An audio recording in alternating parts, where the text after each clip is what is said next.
Hi there, and welcome to the Cory Doctorow podcast. And here I am about to read to you a little more from Martian Chronicles, the story I've been working on for some time, and reading to you for several weeks. I'm actually almost finished reading it. I should be done in a day or two. It's a little longer than my editor bargained for. I'm hoping that he can live with that. Otherwise, there may be some cutting ahead. One note. I'm trying to figure out how to say this without sounding like a dick. But one small note.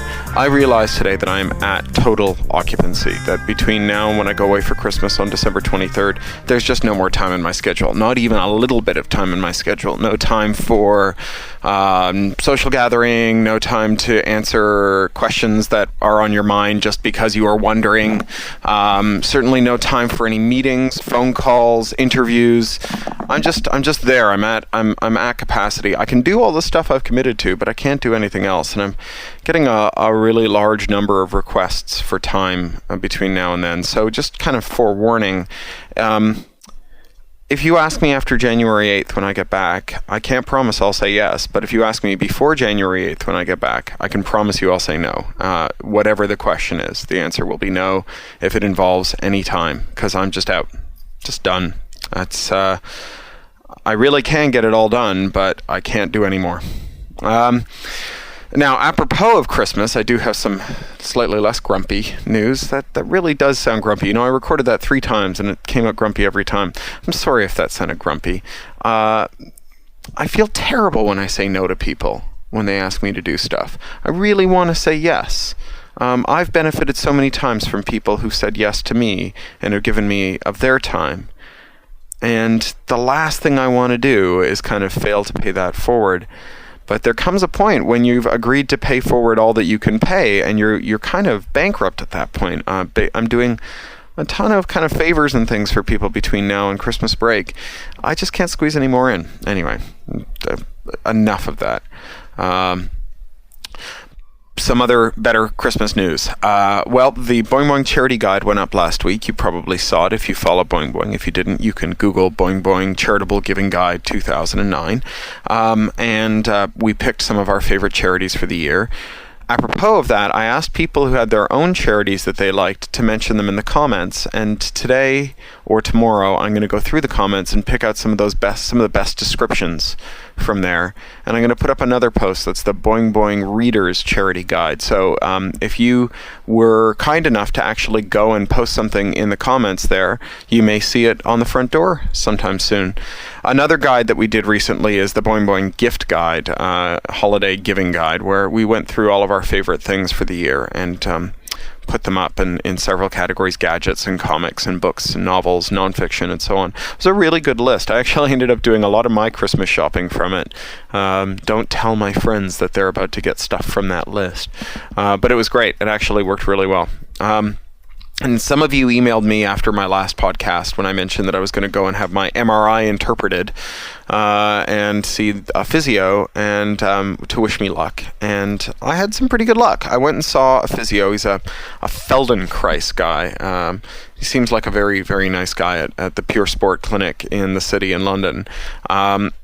Mark Fraunfelder, my co-editor on Boing Boing, had some really good results from Feldenkrais, which is a kind of physiotherapy based on many things, but one of them is increasing your own sort of proprioception, your proprioceptive sense, so that you learn how to move your body better.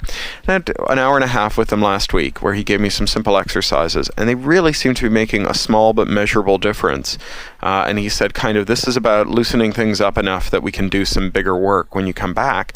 So I'm going to be seeing him twice this week, and I'll let you know next week how it goes. I'm feeling really, really positive about it, though. It's really the first time I've had any kind of therapeutic intervention in my back since it got really bad, where I really felt like I was making some progress. So I'm very glad about that. Anyway, enough of that. Happy holidays, and here's a little bit more of the Martian Chronicles. Or actually, it's just called Martian Chronicles. No article, like Talking Heads or Bare Naked Ladies. The Eagle had only been finished 2 weeks before we boarded, the last carpets laid, the last bunks prepared, the last safety checks completed. But it still smelled like people had been sweating freely in its corridors for Jenny. Smelled like a cross between the locker room and the garbage-filled green canal outside of the wall of spruce Sunset Meadows on a hot day.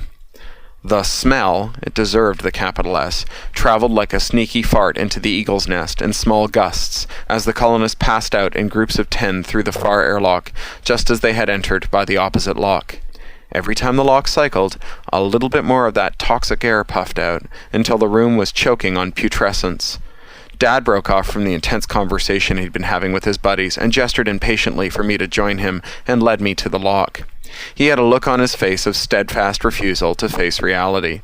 He was not going to admit that the spaceship we were about to take up residence in had a smell.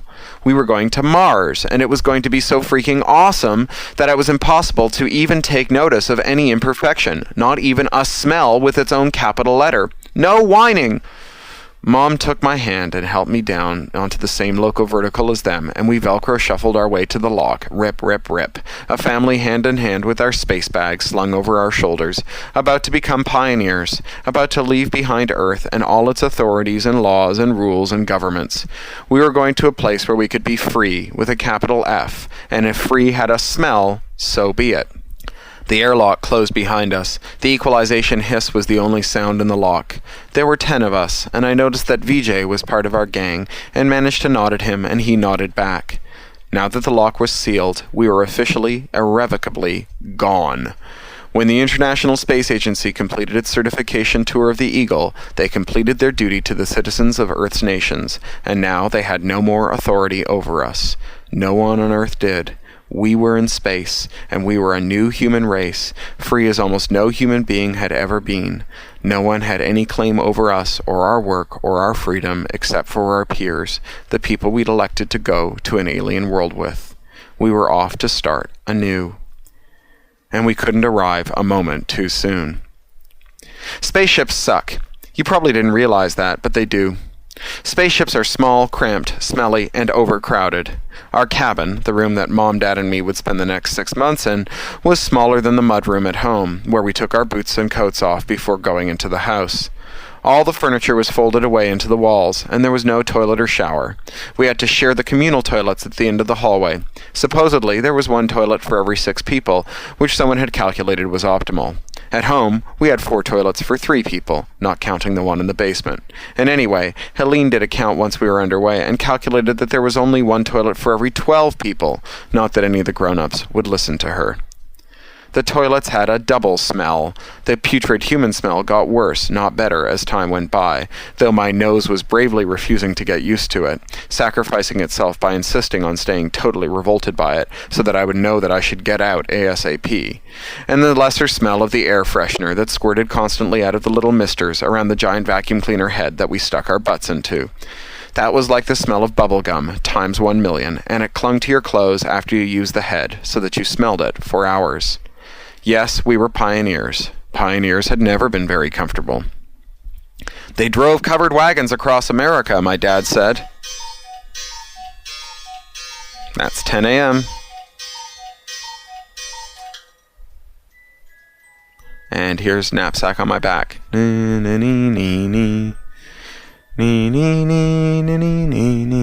knapsack on my back. They were killed by bandits, by Indians, by disease. They starved, they baked, they froze, they drowned. Dad's grandparents had come to America from Spain and Holland. They were middle-class architects who met at university and married and moved to San Diego because they wanted to live by the Pacific Ocean, and they did for most of their lives, retiring to Arizona just before most of San Diego ended up underwater. The closest anyone in my ancestry had come to a covered wagon was a business-class seat on a British Airways 777 to LAX. Yup, I said, they sure did. Nevertheless, Dad, you have to admit that this ship is kind of crappy. None of the carpets are laid straight. Half the doors don't close right. Your bed falls off the wall every time you fold it out. He grinned a little. Yeah, okay. It's not exactly the Queen Mary, but it's not supposed to be. It's supposed to get us from Earth to Mars in one piece. If you don't like the room, there's always the lounge. Junior colonists, yes, seriously, junior colonists, had their own lounges, 3 of them, one on each deck. These were comparatively large spaces in the center of the ship, where there was almost no gravity. The Eagle was a big spinning donut, with lots of centripetal force, which feels a lot like gravity, around the edges, but almost none in the middle. The floaty parts in the middle were mostly shunned by grown-ups, who found them a little ulpy-gulpy, and were prone to losing their lunches in the middle of our play areas. It was fun by us. The JC lounges were pretty big to start with, but the absence of gravity made them even bigger, because it meant that we could use the ceilings, walls, and the middle as our functional space, and we did. At any time of the day or night, the ship had a 24-hour Martian clock that the colonists stuck to. You'd find them full of kids, most of us in our teens. The little ones had a supervised play area that the parents took turns overseeing. We'd be flying around the space with fins on our hands and long bungee cords around our waists, or we'd be tethered to something with our faces masked by goggles and our hands running up and down virtual keyboards suspended in midair. I never gamed with goggles and virtual keyboards at home, but then I never had to. My Martian Chronicles competition had all been physically separated from me, but now they were literally on every side of me, and if I'd used even a small screen, dozens of people would have been able to shoulder surf me. "Good morning, boss," Helene said, her voice so clear through my headset that she might have been right beside me. Then she tapped me on the shoulder, and I shoved my goggles up on my forehead and realized that she was right beside me, floating in space sideways to me, lazily sculling the air with her hand fins to keep herself from drifting away on the air currents. I suppressed a scowl. "Good morning, Helene. Why have we abandoned operational security on this fine day?" Helene was supposedly going straight. She had vowed that she would give up raiding forever once we made Mars fall and go into legit business. This had cheered VJ and I no end, and at VJ's insistence, I had given her some minor status in Oglethorpe Corp so that she could get some experience working for a living instead of destroying things. But she was a total loose cannon. She knew that we only talked business through the game to avoid being overheard. The game had good crypto protecting our conversations, something that was totally lacking in the cheek by jowl, by butt, by knee atmosphere of the JC lounges. But she actually wanted to talk, face to face. "You're supposed to have been this big deal raider," I said. "How did you survive? You got the secrecy instincts of an elephant." She shrugged, which caused her to start spinning in slow circles, which she seemed to enjoy. She'd shaved her head after the first day in space and kept it clean to the scalp, something that a lot of other kids had done since. I suppose I managed to keep it on the down low when it mattered and ignored it when it didn't. "This is exactly the kind of thing that's going to get you into trouble when you go to work for some corp Mars side," I said, aware that I was lecturing, but unable to stop myself. Companies need to have policies. Employees need to obey these policies. It's fine to have ideas of your own, to try to get them circulated within the company and adopted, but you can't just go rogue whenever an idea comes into your shiny bald head. She rubbed her gleaming noggin. She must shave it every day to keep it so shiny. "You seriously get off on this? Seriously? Role-playing that you're some big shot in a suit, telling other people what to do and amassing a fortune?" She'd hinted many times that she thought that straight Martian Chronicles players were suckers and drones, but this was the first time she'd come out and said it to my face. She had that same lazy smile and didn't seem to be intending offense, but it got my back up. I swallowed a couple times. "I get off on making things. I pay a good salary to people to help me create amazing things that succeed, that make money, and that make people happy. Making things together requires that you give up some of your individual freedom in order to help the company succeed. If you don't want to do that, you shouldn't take a job." "Okay," she said. "I won't take the job. Thanks for the memories." She gave no impression of being upset. She never showed much emotion beyond a kind of light-hearted, detached amusement. I was so shocked that I just watched her grab hold of her bungee, use it to pull herself to the bulkhead, where she could get her legs coiled underneath herself and then push off and go sailing away through the lounge, dodging and weaving between the players with their goggles and the other flyers, who were generally a lot less reckless than she was. VJ plucked his way along the wall to me, taking dainty, quick, Velcroized steps that seemed ridiculous but actually got him around the space with a lot of speed and control. "What was that?" he said, drawing level with me and stopping his motion with a single finger pressed lightly against my shoulder. I became aware that I was snorting hot air from my nose like a cartoon bull with a head cold. I made myself stop. "She quit," I said, "because I asked her to adhere to corp policy." I shrugged my shoulders. I guess there's no helping some people. She must have been born to be a raider. VJ pressed his lips together and managed to look both disapproving and non-judgmental at the same time. I don't know how he did it, but he did. After a week on the Eagle, VJ seemed to have worked out where all the angles were. He was bunking in a hardship case dorm with 30 other POVs, but he knew which dining rooms served the biggest portions, which gangways were fastest, which viewing ports were most likely to be free. No one apart from Helene and I talked to him. We might have been the only ones who saw him. People's eyes just slid over the POVs like they were invisible. VJ never gave any sign that he minded. He used his invisibility to get into places where we couldn't go, and he always had a fun adventure, what he called a good wheeze, up his sleeve. "Well, I suppose she'll have to figure it all out when we get to Mars anyway," he said, "as will we all." "What does that mean? I know how to build a corp. I've done it before. I'll do it again." "But you'll be a different kind of person on Mars than you were on Earth. You'll be an immigrant, a newcomer. You won't have any assets. You will be a POV, if you'll forgive the expression." I had never called him a POV. I was raised better than that. But we both knew that he was a POV, and I wasn't. "Don't be ridiculous," I said. "I can't be a POV." "Why not? If you don't have money, you are poor. You have poverty. You are a POV." What a stupid day this was turning out to be. First Helene's temper tantrum, and now VJ trying to needle me. In the first place, no one is an immigrant on Mars. An immigrant is someone who comes to your place, your country, or your planet to live. But Mars is our country. Mars Inc. and its stakeholders, that's us, own it. In the second place, a POV isn't someone who's poor. A POV is someone who refuses to stop being poor. They want handouts, not work. Their governments have told them that they have the right to food and shelter, so they want what's theirs by right. Now, I had heard and said these words hundreds of times.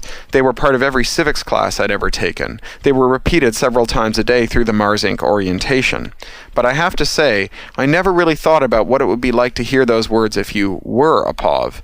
Not until they came out of my mouth on that day. I felt the blush burning in my cheeks. I mean, VJ, not you, obviously. Obviously, you want to work. You want to get out. And you did, see? You're smart and motivated. That's how you became an auditor. It's how you got to get on the Eagle. He cocked his head. "Brian," he said, "you never asked me where my parents were." I swallowed. "No," I said, I figured that you had to be an orphan." "Oh yes, I am an orphan. That's because when I was 10, a Procter & Gamble nutraceutical plant near my village leaked 70,000 tons of toxic fumes into the air. It killed over 95% of the people for 200 kilometers around. Many of them worked at the plant, or providing services to the people who did. The company argued that the division that owned the factory was totally separate from Procter & Gamble, even though P&G was the majority shareholder in it, and its only customer was P&G. Because of this, the Bangladeshi court was only able to render judgment on this separate company, which was practically bankrupt at this point. Luckily, there weren't many of us alive. The ones that lived got enough money to go to a good school and not to one of the bad orphanages, where the survival rate is about the same as living in the toxic plume of a P&G plant. I tried not to show how much this shocked me. It practically skewered me.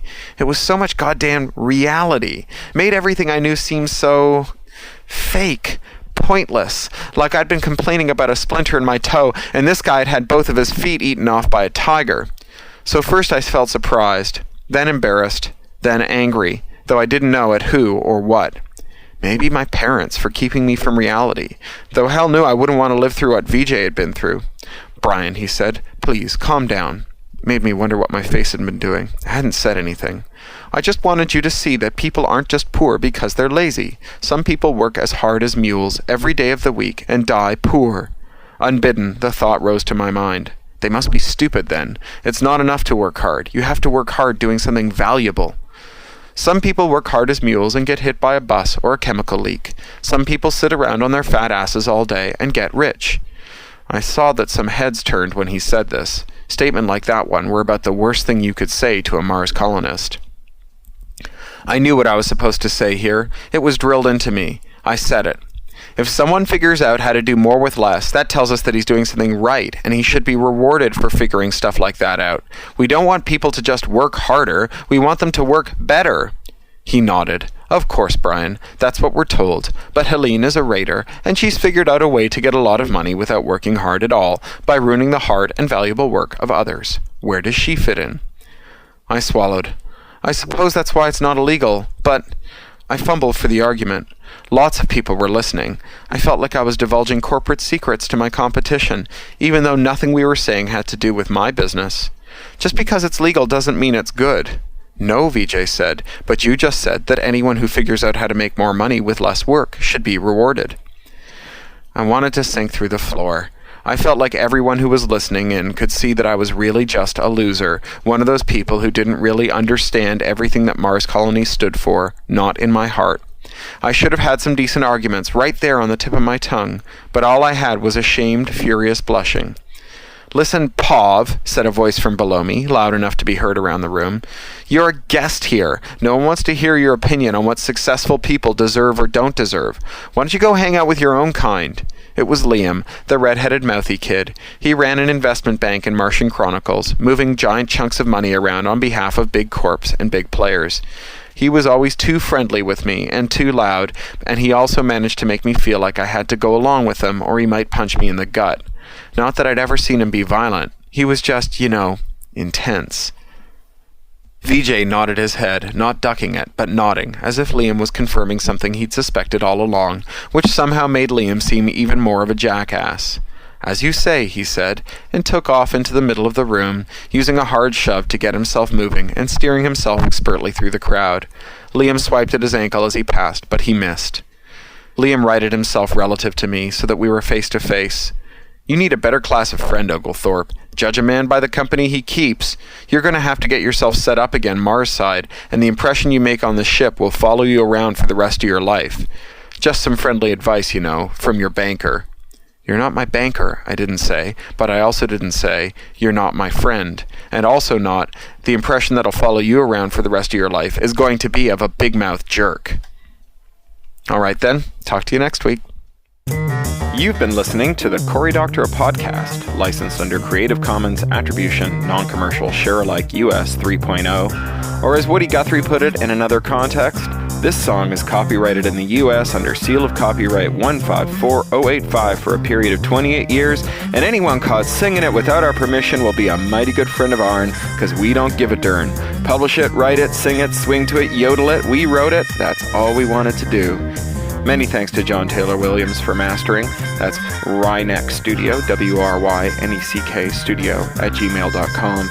John Taylor Williams is a full-time self-employed audio engineer, producer, composer, and sound designer. In his free time, he makes beer, jewelry, odd musical instruments, and furniture.